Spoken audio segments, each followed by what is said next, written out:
Cerita ini membahas tentang Zantian, dan 10 tahun yang lalu Zantian, adiknya dan ibunya diusir dari rumah oleh ayahnya sendiri. Mereka bertiga diusir ketika hujan deras sedang terjadi. Ibu Zantian memohon di depan gerbang sembari menahan dinginnya malam yang diiringi hujan. Namun pada akhirnya mereka bertiga pun pergi menuju ke tempat yang bahkan mereka sendiri tidak mengetahuinya. Dan yang lebih menyedihkannya lagi, keluarga baru ayahnya pun menghabisi nyawa ibu Zantian. Tapi mereka tidak mengakuinya dan mengatakan bahwa ibu Zantian bunuh diri. Tak hanya itu, keluarga baru ayahnya pun berniat untuk menghabisi adik Zantian yang masih sangat kecil. Beruntung Zantian dan adiknya diselamatkan oleh seorang tentara. Tapi sekarang Zantian harus ikut melakukan pertarungan di medan perang bersama tentara tersebut. Setelah beberapa tahun, Zantian pun melakukan banyak pertempuran berdarah. Dan ia berhasil menyelesaikan seluruh misi yang diberikan pada dirinya. Dengan gagah berani, Zantian berhasil menghabisi seluruh musuhnya, hingga ia mendapatkan penghargaan yang diakui oleh seluruh dunia. Bagi beberapa orang, Zantian dianggap sebagai orang yang tak berperasaan, tapi sebenarnya ia melakukan hal itu karena memiliki keluarga yang ingin dirinya jaga.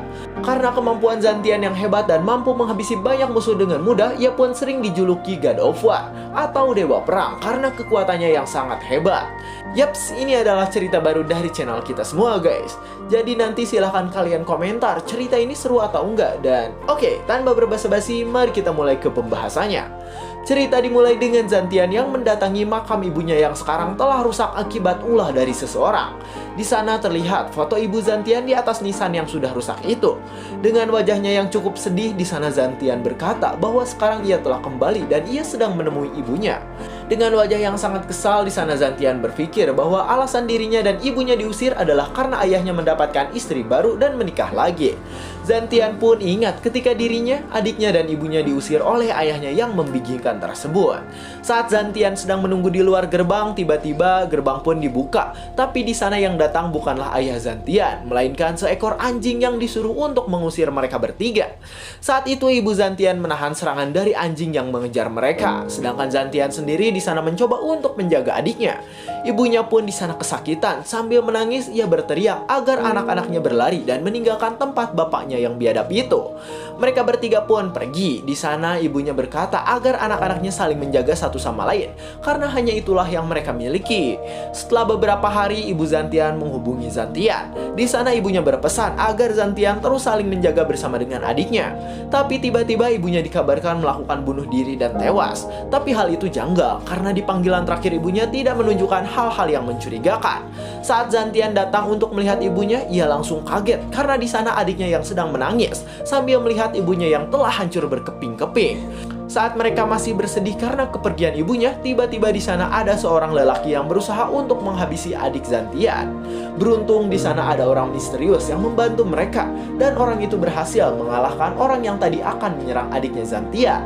Orang misterius itu pun di sana langsung pergi dan membawa Zantian pergi ke suatu tempat.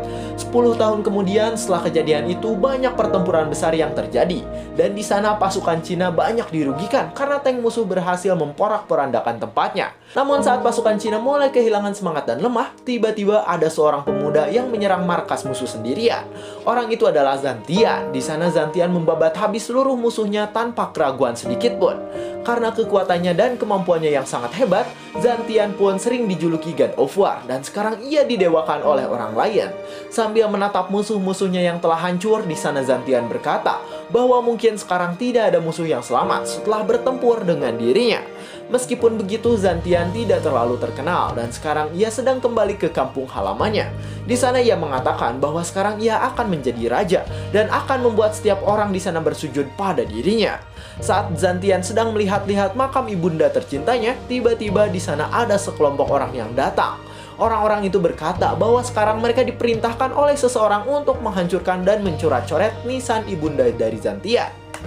Zantian pun di sana tahu bahwa orang yang memerintahkan mereka adalah wanita bernama Nalan. Nalan ini adalah teman ibunya Zantian, tapi hubungan mereka hancur karena seorang pria. Dijelaskan bahwa Nalan dan ibunya Zantian menjadi musuh karena ada seorang pria bernama Chen yang mencintai ibunya Zantian meski sudah memiliki anak. Di sana Zantian ingat ketika Nalan mengusir dirinya dan ibunya, dan bahkan Nalan pernah mengancam akan menghabisi ibundanya Zantian. Dan ternyata Nalan inilah orang yang memerintahkan orang lain untuk menghabisi Zantian dan adiknya ketika ibunya telah meninggal. Karena Nalan ini adalah wanita psikopat yang gila, di sana ia pun memerintahkan orang lain untuk mengobrak-abrik makam ibundanya Zantian untuk menghilangkan kesalnya. Saat ini orang-orang yang datang pun diperintahkan oleh dirinya, dan sekarang mereka bersiap untuk menghilangkan makam ibunya Zantian. Dengan wajah yang sangat kesal dan benci, Zantian atau Tian ini berkata bahwa Nalan si wanita psikopat benar-benar kejam dan jahat. Orang-orang yang tadi pun datang ke arah Tian. Di sana mereka membawa cangkul dan alat-alat lain untuk menggali makam ibundanya Zantian. Bos mereka di sana berkata bahwa sekarang ia sedang bad mood, jadi ia meminta Tian untuk pergi jika tidak ingin dihajar habis-habisan. Anak buahnya pun di sana menyalakan sebat milik bosnya agar bosnya itu tidak terlalu bad mood dan tidak menghancurkan suasana. Dengan wajah sedikit kesal, anak buahnya berkata agar Tian berlutut sambil menjilat sepatu bosnya. Karena jika tidak, ia tidak akan bisa pergi dengan tenang. Di sana orang itu pun meludah ke arah makam ibunya Zantian.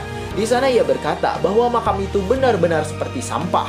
Teman-temannya di sana tertawa. Mereka berkata bahwa Zhuang yang tadi meludah sangatlah hebat dalam meledek seseorang. Tiba-tiba di sana temannya pun meledek Tian. Di sana ia berkata bahwa Tian harus menjilat dirinya, karena jika tidak, Tian akan dihajar habis-habisan oleh mereka semua. Zhuang yang tadi meludah itu memarahi Tian.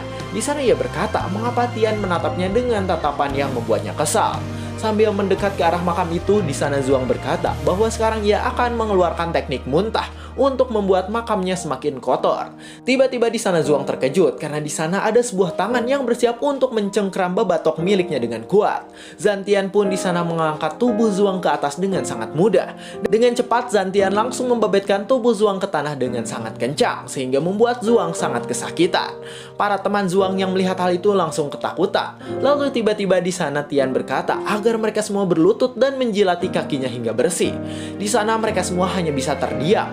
Mereka berkata bahwa Tian sangatlah kuat dan overpower karena dirinya bisa mengangkat satu orang yang sangat berat dengan satu tangan saja. Tiba-tiba di sana Zhuang bangkit lalu ia berkata agar teman-temannya itu membantu dirinya yang sekarang sedang kesakitan karena ulah dari Tian. Tiba-tiba di sana Tian mengangkat tangannya lalu ia memberikan sebuah serangan ke arah kaki Zhuang yang sedang terkapar di tanah. Zhuang langsung kesakitan. Di sana ia berkata bahwa sekarang kakinya sangat kesakitan karena tadi terkena serangan yang dilancarkan oleh Tian. Tian pun di sana menyuruh Zhuang untuk berlutut dan menjilati makam ibundanya hingga bersih. Saat Zhuang sedang kesakitan, Tian pun marah. Ia berkata agar Zhuang mengikuti perintahnya atau ia akan menghabisinya saat itu juga. Sambil menahan rasa sakitnya, di sana ia menjilati nisan ibunda Zantian dengan lidahnya itu. Tiba-tiba di sana ada sebuah helikopter dan teman-temannya Zhuang langsung kaget karena mereka bingung mengapa tiba-tiba ada helikopter yang sedang membawa sesuatu. Ternyata helikopter itu tidak hanya ada satu. Di belakang Tian terlihat banyak helikopter sedang terbang. Tian pun memandang helikopter itu, lalu di sana ia menunjuk dan berkata bahwa sekarang semuanya akan dimulai. Helikopter itu pun menurunkan barang bawaan yang sedari tadi mereka bawa. Di sana teman-teman Zhuang terkejut karena ternyata barang bawaan itu dilemparkan begitu saja oleh helikopternya. Para personel yang berada dalam helikopter tersebut langsung turun ke bawah karena mereka telah diperintahkan oleh Tian. Lalu mereka semua pun langsung berlutut di hadapan Zantian yang sekarang sedang berdiri di hadapan mereka semua. Teman Zhuang di sana bingung dengan keadaan yang terjadi. Ia bingung mengapa orang-orang itu hormat kepada Zantian. Tiba-tiba mereka semua pun langsung berkata bahwa sekarang mereka memberi hormat pada Tian yang merupakan God of War atau sang dewa perang. Tian pun di sana berkata agar sekarang mereka semua melakukan perintah yang pernah dirinya berikan pada tentara-tentara itu. Para tentara langsung terlihat senang. Di sana mereka mengatakan bahwa sekarang mereka siap melakukan perintah dari komandannya. Mereka semua pun membuka muatannya yang tadi diturunkan ke bawah dan terlihat muatan itu berisi benda berwarna kuning yang berharga, yaitu semua emas. Di sana terlihat para tentara membuka semua box besar tadi dan sekarang mereka sedang bersiap untuk membangun sesuatu dengan emas-emas itu. Para teman Zhuang di sana berkata bahwa ini benar-benar membingungkan karena ia melihat bahwa sekarang ada orang yang membawa emas asli dengan jumlah yang fantastis. Di sana mereka berkata bahwa ini pertama kalinya bagi mereka melihat seseorang yang membawa banyak emas dengan helikopter. Sedangkan di sisi lain terlihat Tian sedang memperhatikan nisan ibundanya. Ia berkata bahwa sekarang ia akan mewujudkan harapan ibundanya untuk dikubur dengan emas di sampingnya. Sambil memperhatikan nisan ibunya yang sudah rusak, Tian berkata bahwa ia sekarang akan mewujudkan impian ibunya. Lalu dengan wajah kesal, Tian berkata bahwa dalam 1 bulan ia akan balas dendam. Dan ia akan membuat Nalan, sang wanita lontai, berlutut di makam ibunya itu. Zhuang dan teman-temannya di sana bingung. Mereka bingung dengan siapa sebenarnya Tian itu. Saat mendengar percakapan mereka, Tian langsung melirik ke arah mereka dengan tatapan yang kesal. Di sana ia bertanya tentang apa yang sedang mereka bicarakan.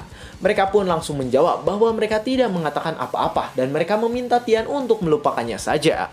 Tiba-tiba di sana mereka berlutut di hadapan Tian. Mereka berkata bahwa sekarang mereka hanya diperintahkan oleh seseorang dari keluarga Chen. Tian pun di sana mengerti bahwa sepertinya sekarang keluarga Chen sudah dikendalikan oleh Nalan, si perempuan lontai. Sedangkan itu di sana rekan Zhuang senang karena ia berpikir jika Tian takut pada keluarga Chen. Ia berpikir bahwa keluarga Chen adalah keluarga yang sangat kuat. Jadi Tian pasti ketakutan ketika mendengarnya. Namun di sana Tian marah. Ia berkata bahwa keluarga Chen atau siapapun itu tidak akan membuat dirinya merasa takut sedikit pun. Mereka pun di sana langsung terkejut karena Tian mengeluarkan kekuatan yang sangat kuat dan juga hebat. Tanpa disangka di sana Tian membuat sebuah getaran yang hebat hingga membuat mereka semua panik dan kesulitan bergerak karena serangan Tian tadi. Di sana ketuanya pun langsung berlutut secara terus-menerus ke arah Tian. Ia berkata bahwa sekarang sepertinya ada kesalahpahaman antara ia dan Tian. Dengan tatapan dinginnya, di sana Tian berkata bahwa ia tidak ingin mendengar alasan dari orang tersebut. Tian mengatakan bahwa ia adalah dewa perang, jadi ia tidak ingin mendengar perkataan kroco macam dirinya. Di sana ketuanya langsung berkeringat dingin. Ia berkata bahwa berani sekali Tian menyebut dirinya dewa perang. Karena jika itu diketahui oleh yang asli, maka Tian pasti akan dihabisi. Namun kroco ini tidak tahu apa-apa. Di sana dengan cepat Tian langsung menghabisi dirinya dengan kekuatan yang ia miliki. Setelah selesai di sana, Tian pun membungkus nisan ibundanya yang telah hancur akibat ulah orang-orang tadi. Tian di sana memberikan nisan yang telah ia bungkus itu pada seseorang yang sudah menunggu di belakang dirinya. Sambil berjalan di sana Tian berkata bahwa sekarang mereka akan pergi ke tempat anak si Nalan untuk mengembalikan batu nisannya.